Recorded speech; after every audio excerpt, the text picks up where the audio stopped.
Caitlyn Clark just changed the game of basketball forever, and the people calling her a mere media creation or just plain lucky are completely missing the entire point of what is happening in Indiana right now.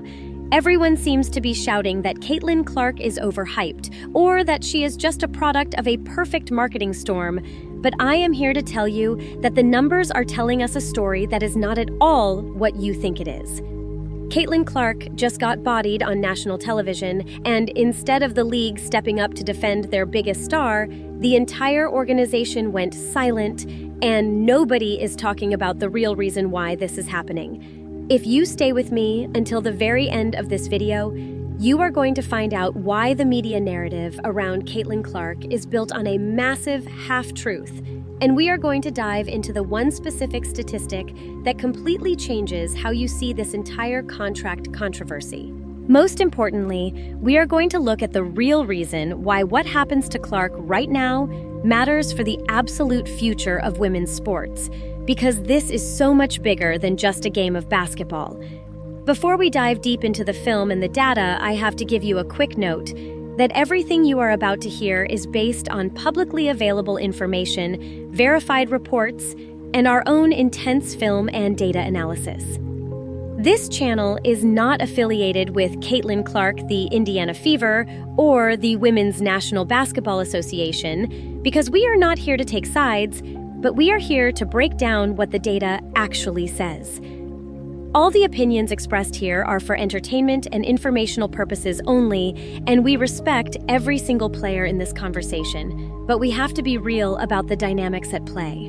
We know that the controversy surrounding Clark often touches on sensitive dynamics within the league, so our goal is to remain absolutely neutral while breaking down the facts. Let us start with what happened on Tuesday, because it was one of the most awkward moments you will ever see in a professional sports press conference.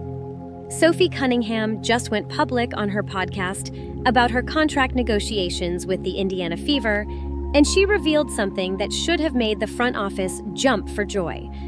She admitted that multiple other teams offered her more years, better security, and much better terms, but she chose to stay in Indiana anyway. The implication was as clear as day that she took less money and less security just to play alongside Caitlyn Clark, because that is the draw that makes a shorter deal worth it. But when the new head coach, Stephanie White, got asked about this during training camp on Tuesday, suddenly nobody knew anything about any podcast. You have to watch the body language here very carefully, because it tells a story that the words are trying to hide. The PR person behind Stephanie White literally raised her hand the very second that question about the podcast started. That was not just a casual gesture or someone stretching their arm, because that was damage control happening in real time. What followed was one of the most carefully crafted non-answers you will see from a head coach this entire season. Stephanie White tried to claim she had no idea what the reporter was talking about, but as one fan named Rita Schultz pointed out for a question that White said she did not know about, she sure had a lot to say when she finally started speaking on it. This does not pass the smell test at all, because Sophie Cunningham is one of the Fever's major off-season acquisitions. She is a proven three-point shooter who played a key role on a Connecticut Sun team that made deep playoff runs, and she is exactly the kind of veteran presence you want around a young superstar like Caitlyn Clark. The idea that the head coach of the Indiana Fever had zero awareness that her new starting guard went on a podcast and talked publicly about contract negotiations strains all credibility. What makes it even more suspicious is that PR staffer in the background, because the moment the reporter mentions Sophie's podcast, her hand goes up and she is ready to intervene if things go sideways. That is not the body language of people who are caught off guard by a random question, but rather the body language of people who knew this was coming and had a response prepared to deflect the truth. Once Stephanie White stops pretending she hasn't heard about it, her actual answer is actually pretty solid from a professional standpoint.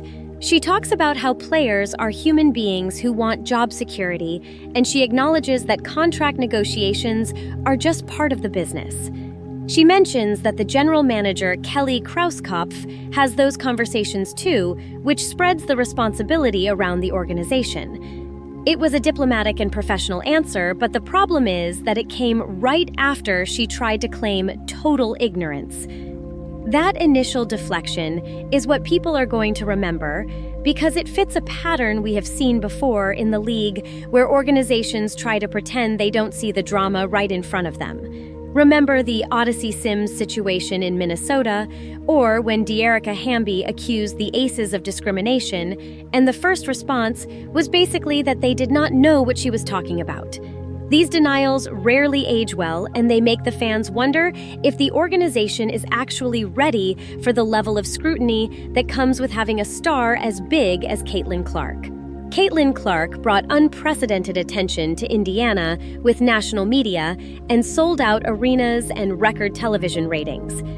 Viewership is up 260% year over year, and that number does not lie regardless of what side of the debate you are on. But that attention does not just show up for the highlight reels because it shows up for the contract negotiations and the coaching changes and the roster decisions. Every single move this organization makes is going to be analyzed and debated.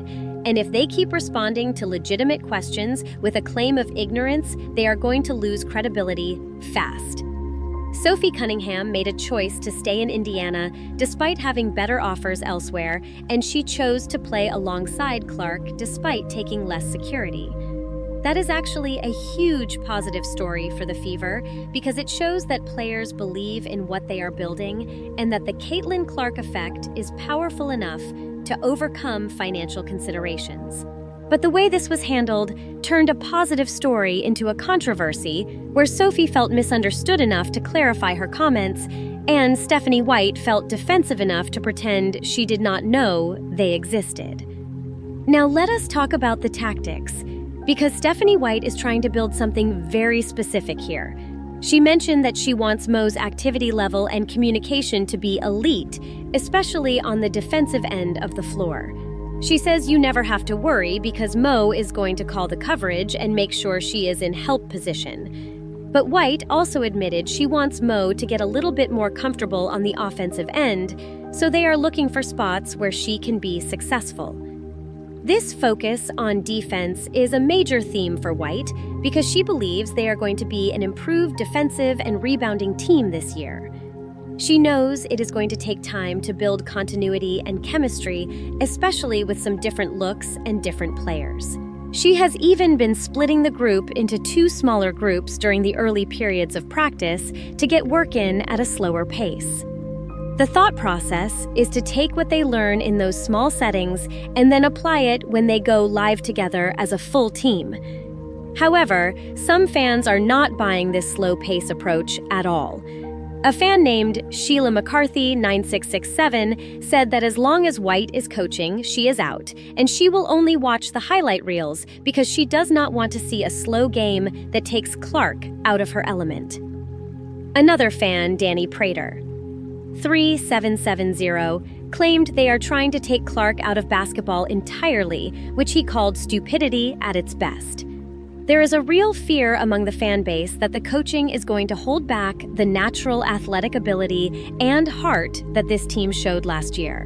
But Jordan Nash, 1998, offered a more balanced perspective, saying that while White inherited a stable environment from Christie Sides, she also saw a ton of new players, and things got complicated in the back half of the season. Jordan pointed out that playing Clark at point guard 100% of the time might lead to burnout or injury, so White might be trying to teach everyone how to get things done even when Clark is off the ball. Caitlyn Clark herself has tried to address these fan concerns by saying she is handling it and feels the support, but she has got this. She confirmed she will be the head point guard and that she and the team are working on some serious plays that she believes are going to be the best. She even asked the fans to get in the stands and be there for support and encouragement because champions is the goal for the Fever Girls. She warned fans that she might not have the time this year to sign as many autographs because she has to be realistic about her body endurance and taking care of herself. She emphasized that people are manufacturing drama that is not there and that fans should just enjoy the games this season. Stephanie White also talked about the importance of the training room and the consistency in treatment, mentioning that Maria the trainer is with Clark all the time. They have built a relationship over the course of the year, and White was glad to hear Clark say that she does not feel like she has to prove something every single time she is on the floor. If something feels off or awkward, they want her to come to the side and take care of her body just like an in-game substitution. But we have to look at the economic subtext here because it is worth examining very closely. When Stephanie White says players want to know where they are going to be, she is acknowledging something fundamental about the economic structure of the league.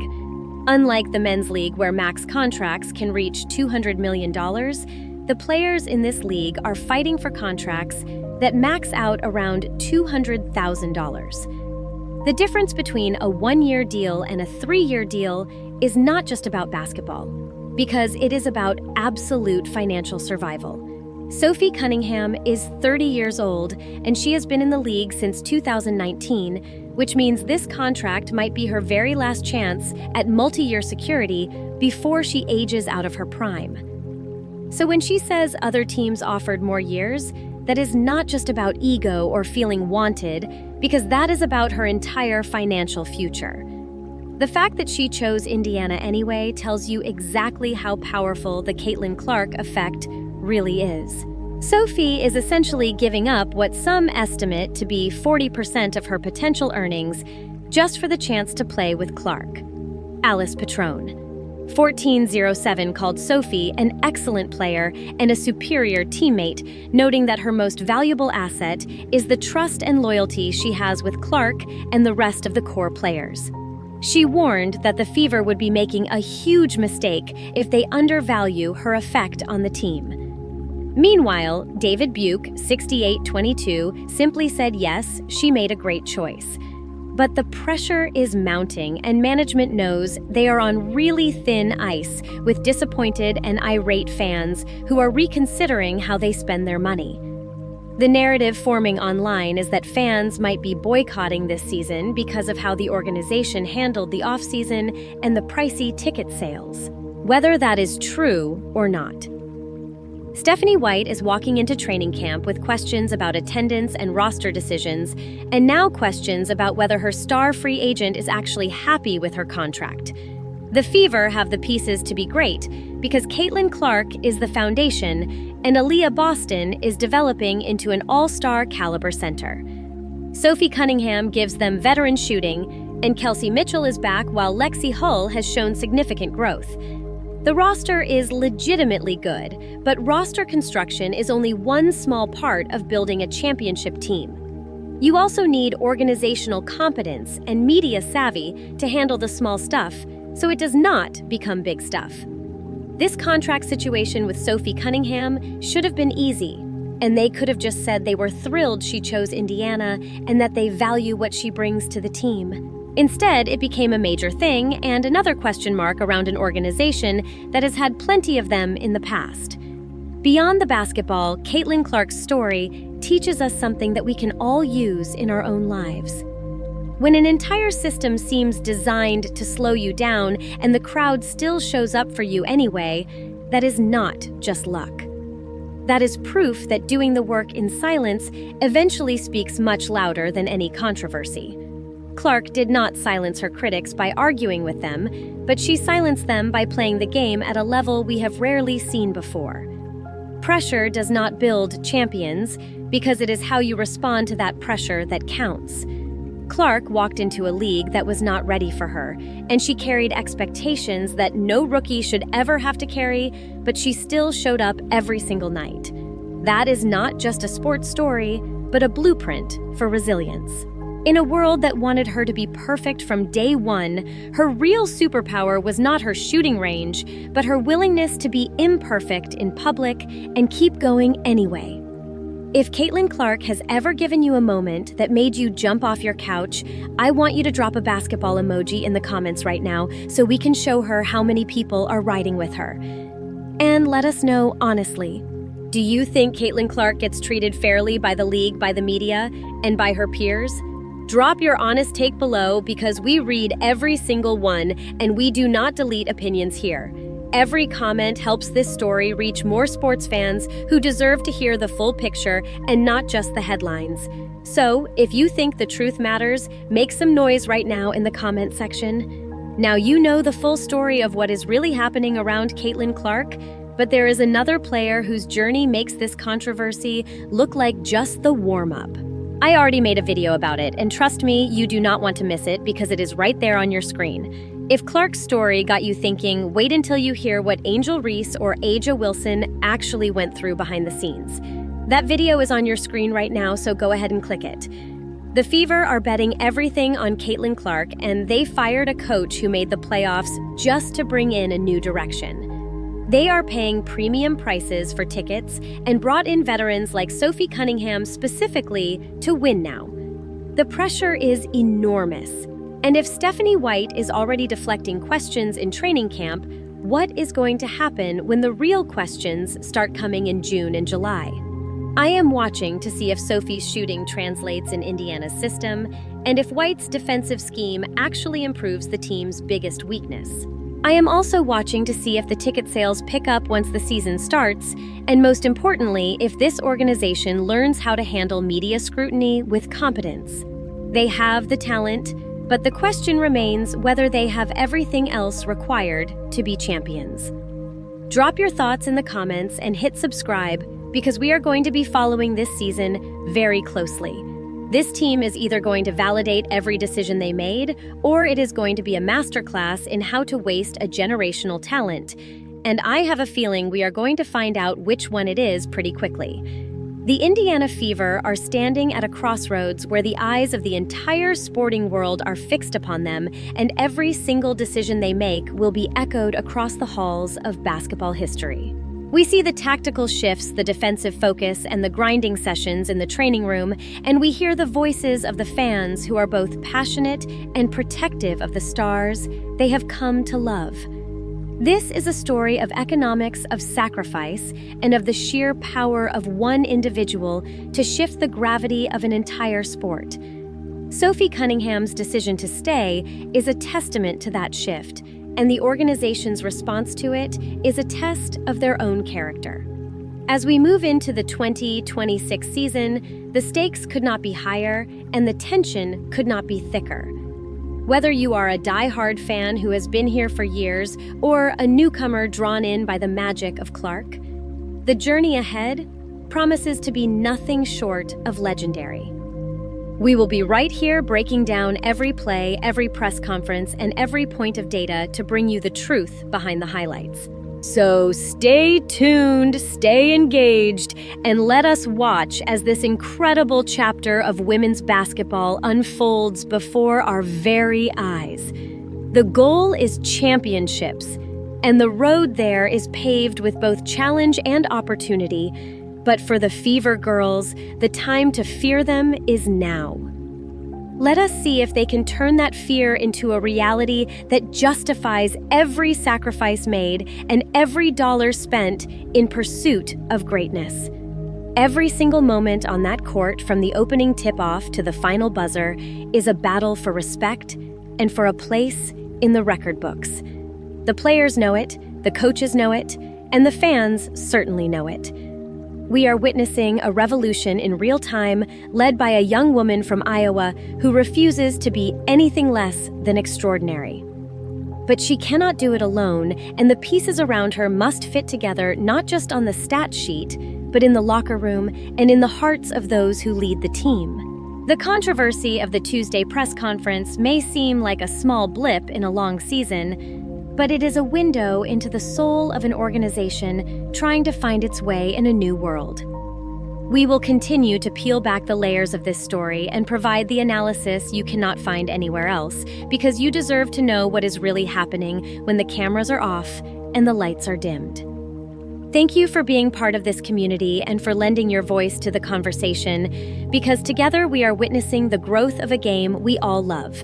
Now go watch that next video on your screen and let us keep this conversation going into the next chapter of WNBA history. The future is bright and it is happening right now in Indiana. Let us take one last look at the numbers because they never lie even when people do. 260% increase in viewership is not just a statistic, but it is a cultural movement that has redefined what is possible for women's sports. When you see arenas filled to capacity and hear the roar of the crowd every time Caitlyn Clark crosses half court, you are seeing the result of years of hard work and a singular talent that comes once in a lifetime. But that talent requires a stage that is worthy of it and a supporting cast that is treated with the respect they have earned. Sophie Cunningham's sacrifice of 40% of her potential earnings is a loud statement about the value she places on being part of this movement. It is a story of grit and of a veteran knowing that some things are worth more than a paycheck. We must hold the organizations accountable for how they manage this wealth of talent and interest, because the legacy of this era depends on it. As we look toward the upcoming games, we will be watching the defensive rotations and the communication on the floor to see if Stephanie White's vision truly takes hold. We will be looking for the serious plays Clark mentioned and watching how the team responds to adversity on the road.